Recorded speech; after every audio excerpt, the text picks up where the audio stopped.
Hi guys, today I'm here to tell you how to make a key points before speaking, writing, reading in your IELTS speaking exam.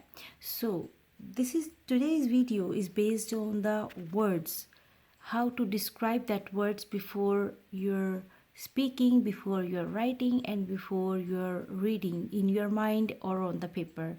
Because you have 1 minute time in your speaking whenever you are speak on cue cards or before start on any topic, you should make firstly polite, quiet, and calm, and then think about that topic and quickly make some key points in your mind before speaking. And before writing, you also make some key points in your mind, and then you should start writing.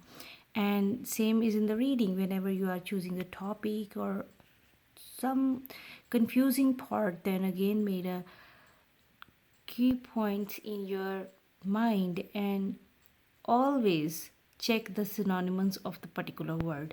So today's video I'm giving you some vocabulary and some of the other words related to the important topics. And this video today I'm covering only some topics, but in my next video I try to cover maximum topics. So before starting, if you are the new viewer, then please be sure to subscribe my channel and watch this video till end if you want to get the fruitful result. Yes, I'm sure after watching this video you feel a confidence and you will definitely get 7.5 plus 8 point bands.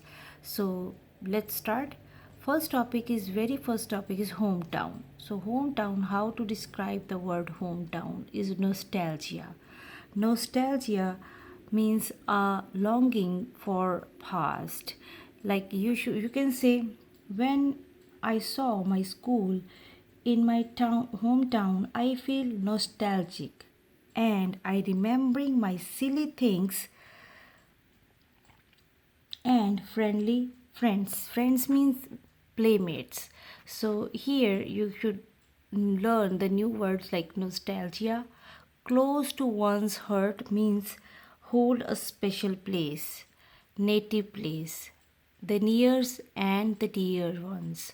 You should always say near and dears, but the exact particular term is the near and the dear ones. Childhood memories, playmates, friends, smiles and tears.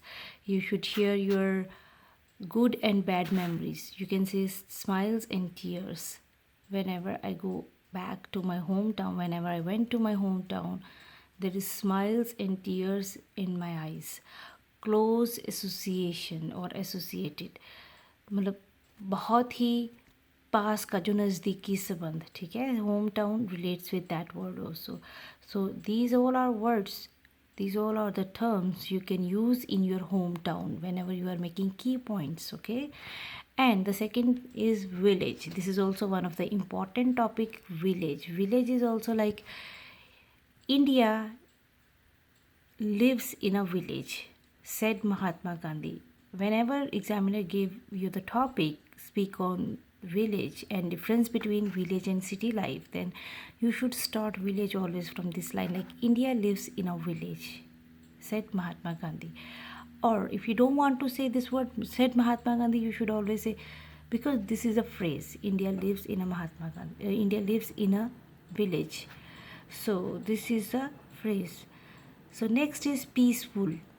You can relate village with peaceful because the environment is peaceful. No hurry, no stress, no strain. ठीक है. Calm and quiet. Scenic means visitor places. So many visitor places is there in the village. Slow paced days means not a fast life like in cities. Open field, because there's a big farms, agriculture places. So hills and valleys, you can see the hills and the big field valleys. Stems and farmhouse.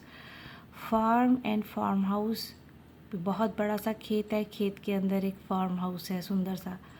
Friendly and helpful people, simple life, कोई ऐसी life नहीं है village के अंदर जहाँ पे आपको लगे कि हाँ शो ऑफ करना है, उसने ऐसी पार्टी दी है तो मुझे उससे ज़्यादा अच्छी पार्टी करनी है, या उसकी शादी ऐसी थी तो हमारी शादी उससे भी बढ़िया होनी चाहिए। ऐसी सिंपल सी लाइफ है, सिंपल सी मैरिजेस, सिंपल सी celebrations, hand to mouth existence. ऐसा नहीं कि सेविंग करके रखनी है, 20-25 लाख का पैकेज है, उसमें से अच्छा सा अपना लाइफ मेंटेन करना है, देन सेविंग भी करना है। तो विलेज के अंदर वैसा कुछ नहीं है। एवरीबडी नोज़ एवरीवन, क्योंकि विलेज बहुत बड़ा नहीं होता, देन वहाँ पे सब एक दूसरे को बहुत अच्छे से जानते हैं। फैमिली हाउस, एक ही पुश्तैनी घर होता है जिसके अंदर फैमिलीज़ रहती आती है, दादा परदादा और मामा डैडा एंड देन आपकी family. So these all are the words relate with the topic village. If examiner will ask something about to you on village, and if examiner will ask you about the city life, तो city life और village life के अंदर आपको difference भी आ सकता है। So be carefully make the key points on both topics, because आपको पॉजिटिव और नेगेटिव्स भी, ड्रॉबैक्स भी कभी बताने पड़ सकते हैं। तो सिटी लाइफ क्या है? ग्लैमरस, ग्लैमर ही ग्लैमर है, हसल एट बसल, मॉडर्न, एमेनिटीज़ बहुत सारी यूज़फुल, लाइक आप देखते हो बहुत फैसिलिटीज़ रहती हैं, नो बोर्डम, आप बोर हो ही नहीं सकते हो, एंटरटेनमेंट के बहुत सारे सोर्सेज हैं। But air, noise, water and light pollution बहुत है, बिकॉज आप देखते हो बड़े बड़े light banners,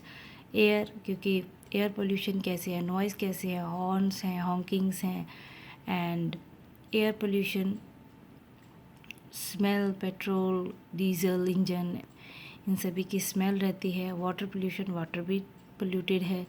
never ending traffic, traffic का कभी अंत नहीं है, रात को लोग सोते भी नहीं है, रात को भी काम चलता है। ट्रैफिक कंजेशन बहुत है, बिकॉज सड़कें बहुत खुली नहीं है। Easy access to all facilities, अगर रात को भी किसी को हॉस्पिटल जाने का ज़रूरत पड़े, 911 प्रेस किया या फिर 100 नंबर डायल किया तो गाड़ी आ जाएगी, लेके चली जाएगी। अगर कुछ प्रॉब्लम है तो भी आप, बहुत सारी फैसिलिटीज़ ईजी टू एक्सेस है। घर में गाड़ी खड़ी है तो ऐसा नहीं किसी को बुलाना पड़ेगा, अगर घर में किसी की तबीयत ख़राब होगी तो आप गाड़ी लोगे और एकदम से उसको लेके चले जाओगे। सो सिटी लाइफ के अंदर ये भी बहुत बड़ी फैसिलिटी है। Next is higher crime rates, बहुत ज़्यादा है। ओवर क्राउडेड सिटीज़ है, बिग बिल्डिंग्स है। तो this is the comparison, means key points of village and city life. जब अभी आप कंपेयर करोगे या फिर जब आप इसके ऊपर कुछ आपको बोलना है तो आपके माइंड में ये आ जानी चाहिए। So transportation, next important topic is transportation. Mainly transportation को जब भी एक्सप्लेन करना शुरू करो तो उसको स्टार्ट करो 3 means of transportation, like land, sea and air. Air में aviation industries brought up nation together, this is the important term. Aviation industries, like आज अमेरिका और इंडिया एक बना हुआ, 2 दिन में बंदा अमेरिका और 2 दिन में बंदा इंडिया। तो इस तरह से कनाडा, ऑस्ट्रेलिया सब एक ही कंट्री बने हुए हैं। कुछ ऐसा नहीं है कि हमें हफ्ता 2 हफ्ते लगेंगे आपको पहुंचने के लिए। ग्लोबलाइजेशन, जस्ट क्या चाहिए आपको? Visa. Globalization is made possible because of the breakthroughs in transportation. Transportation के कारण ग्लोबलाइजेशन जो है बहुत ही पॉसिबल हो गई है। और डिस्टेंट कम्युनिटीज़, बहुत सारी कम्युनिटीज़, बहुत दूर दूर की कम्युनिटीज़ एक दूसरे के साथ जुड़ गई है। जैसे अमेरिका के लोग भी इंडिया से व्यापार करते हैं, व्यापारिक सिस्टम बहुत ही इजी हो गया है। Next is global trade, travel expensively, mobility for warn. So ये वुमेंस, तो ये सब है आपका ट्रांसपोर्टेशन का। वुमेंस के लिए भी बहुत ज़्यादा एक्सेसिबल हो गया है, एक जगह से दूसरी जगह पे जाना प्रॉब्लम नहीं है, जॉब कर सकती हैं और अपना बिजनेस कभी चला भी सकती है। ट्रांसपोर्टेशन, टेक्नोलॉजी, टेक्नोलॉजी के अंदर है इम्प्रूव हो गई है क्वालिटी ऑफ लाइफ टेक्नोलॉजी के अंदर, बिकॉज सबके पास अभी नॉलेज है, यूट्यूब सबके हाथ में है। अगर किसी को कुछ चीज़ समझ में नहीं आ रहा तो आप क्या कर सकते हैं, आप यूट्यूब करते हैं, उसमें से देख लेते हैं प्रोसेस और रिलेटेड, क्योंकि किसी न किसी के साथ जो आपको आज प्रॉब्लम है वो किसी न किसी को पास्ट में या कहीं ना कहीं पे आई होते हैं, तो आपके पास सोल्यूशन आपको मिल जाता है, आइडियाज़ मिल जाते हैं प्रॉब्लम को सॉर्ट आउट करने के। रिसर्च एंड डेवलपमेंट, बहुत आपको, अगर आप इतना बढ़ चुका है रिसर्च एंड डेवलपमेंट कि आपको हर एक छोटी से छोटी माइक्रो से लेके